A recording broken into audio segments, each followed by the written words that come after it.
welcome to the DSR Daily for Monday, July 14th. I'm your host for today, Riley Fessler, joined by Minna Stein. How are you, Minna? I'm happy to be here. How are you? I'm good. David is on a writing sabbatical this week, so his presence on the pods will be a bit more limited, so you're stuck with just the two of us for the dailies for this week. But we'll continue bringing you the important news you need to know for the rest of the week. So, Minna, why don't you get us kicked off? Yep, we'll jump right in. President Donald Trump announced sweeping new tariffs threatening a 30% blanket duty on all goods from the European Union and Mexico starting August 1st, with potential increases if either country retaliates. The move is part of an escalating trade offensive that also includes new tariffs on Canadian, Brazilian, and copper imports following weeks of stalled trade negotiations and few finalized deals. The European Union, the US's largest trading partner, has warned of retaliatory measures, while analysts caution the tariffs could fuel inflation later this year or in 2026. So, just starting our morning off with an update on how this whole trade battle is going down. It stalls out, there's no deals, then it ramps back up again when the Trump administration needs a good distraction, as some of our other stories will show. So now we're back to threatening 30% tariffs on our largest trade partners, which I'm no economist, but doesn't sound like a great idea to me. So we'll hope that some sort of deal is made and these get back down. Yeah, it's really exhausting covering the tariffs because I feel like every day it's like, well, now we've threatened another one and then we've delayed it again. And now we've threatened another one and we've delayed it again. So it's like hard to even really take these seriously anymore. Mhm. I'm sure these countries are taking it seriously, but it's almost just become white noise, I feel like, Yeah. to a lot of people because they keep getting delayed. So they haven't really come into effect. We don't know if they ever will. It's just, I don't know. I don't even really know what to make of it anymore. I feel like we've kind of said all there is to say about the tariffs. Well, also as a Uh, consumer of the news, I feel like there's such an avalanche of stories and things that the administration is doing that then I see these tariff stories and I'm like, oh, are we still doing that? Like, we're yeah, still doing the tariffs? Okay. I forgot about that.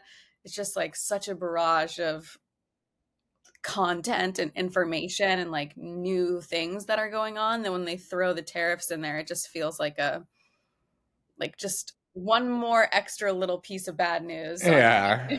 that It's may a or may not happen, but it's just in there to make you nervous. it's a cavalcade of bullshit, and it's easy to get lost.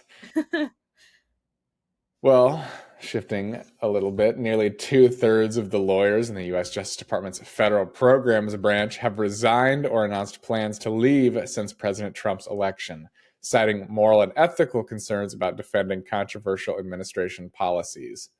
Many former attorneys reported feeling demoralized, overworked, and pressured to support legal arguments they believed were unconstitutional or lacked factual basis. The Trump administration has defended its use of executive power as legal and necessary, even as it brought in politically aligned lawyers more willing to push legal boundaries. The unusually high turnover has strained the Justice Department's capacity to defend its policies in court, prompting emergency staffing measures and raising alarm among former officials and legal experts. I'm kind of mixed on this story. I guess it's good that they're short staffed and can't defend their policies in court as easily. But on the other hand, I don't know how to feel about it being hollowed out of all the people that might have a moral obligation to what they're doing. That just paves the way for them to replace them all with loyalists who have no moral qualms or morality, generally speaking. Um, not that they couldn't have done that anyway. We know that the Supreme Court has allowed them to go through with mass layoffs. So I don't know if it would have been much of a roadblock for them, but it's kind of a mixed bag. Good to know that this is facing pushback internally, but if everybody's gone, it's not going to be facing much pushback for longer. But they are going to be short staffed for a while, which is good, especially as lower courts continue to block basically everything that the administration is doing. Mhm. So, mixed bag. Yes, definitely. And switching our focus for our next story over to Florida, hundreds of immigrants without criminal charges in the U.S. have been detained at a Florida facility known as Alligator Alcatraz, which is typically reserved for violent offenders, according to records reviewed by the Miami Herald and Tampa Bay Times. Of the over 700 detainees listed, more than 250 have only immigration violations, sparking concerns about law enforcement's broad targeting of undocumented individuals. Despite federal claims that many so-called non-criminals are dangerous, critics argue that the facility is unjustly housing people with no criminal history, including asylum seekers and those with pending legal status. Yes, Kristi Noem was out there this weekend defending this facility, and I think it's just important for us to keep drawing attention to this story. It's disgusting what's going on. It's inhumane. It's horrible. And there is nothing about it that Kristi Noem or anyone else could defend. It needs to be stopped immediately, if not sooner. Yep. Nothing to add. You're absolutely right. It's disgusting. That's what they've said they're going to do. It's not surprising, but it needs to end. President Trump announced that the U.S. will send Patriot air defense missiles to Ukraine to counter Russian aerial attacks, with the European Union covering the full cost. Trump's special envoy, retired Lieutenant General Keith Kellogg, arrived in Kyiv to discuss defense cooperation and potential shifts in U.S. policy toward the ongoing war. The move signals a change in Trump's stance on Ukraine, as he previously criticized U.S. aid to the country, but now emphasizes a peace through strength. Discussions are ongoing about the number of missile systems and funding, while NATO officials and key U.S. lawmakers are also engaged in high-level talks on Ukraine support. A good shift. One of the other things the article talked about was Trump bashing Putin, talking about how Putin claims to want peace, but then sends more missile barrages, which is, I mean, I guess better late than never, but this was well known to anyone paying attention to Russia for years. So kind of funny that Trump, our president, second term president, by the way, just caught on to that. But hey, you know, like I said, better late than never. It means that they're getting the defensive systems they need to hold out in this conflict. Obviously, it would be nice to see them get more offensive weapons.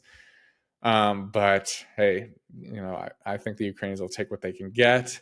It's a small victory, but hopefully it's a signal that more is coming, especially as Trump continues to be more and more vexed by Putin. But again, making predictions of anything Trump will do is a fool's errand. So he could reverse course tomorrow, and I wouldn't be surprised about that either.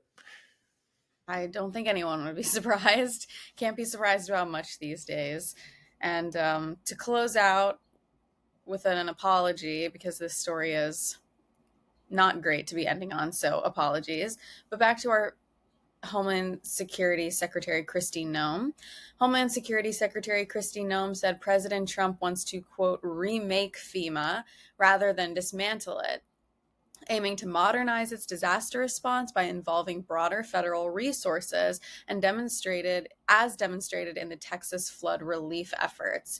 Despite past harsh criticism of FEMA, Noem emphasized accountability reforms like personally approving contracts over $100,000 and insisted there were no delays in federal aid deployment. She described the Texas response as a model for the future of FEMA, signaling a shift towards a more flexible interagency disaster strategy that better supports state and local efforts.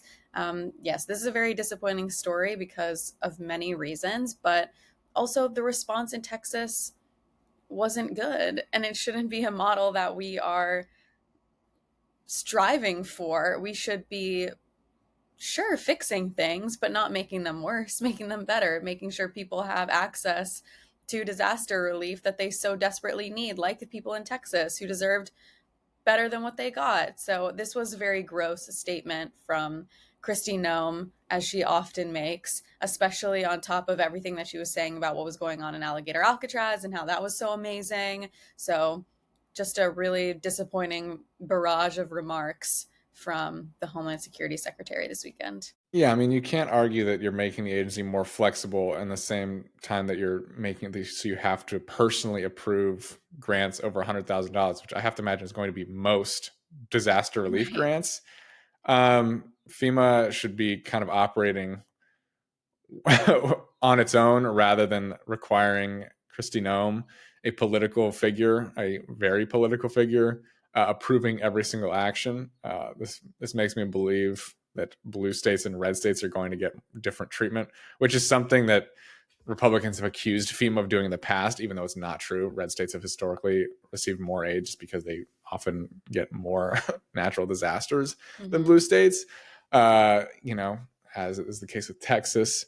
But as another story I almost covered today, wildfires raging around the Grand Canyon in Arizona.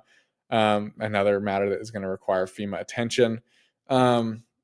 Not good that they're trying to reinvent the wheel here rather than just improve on the model that already exists.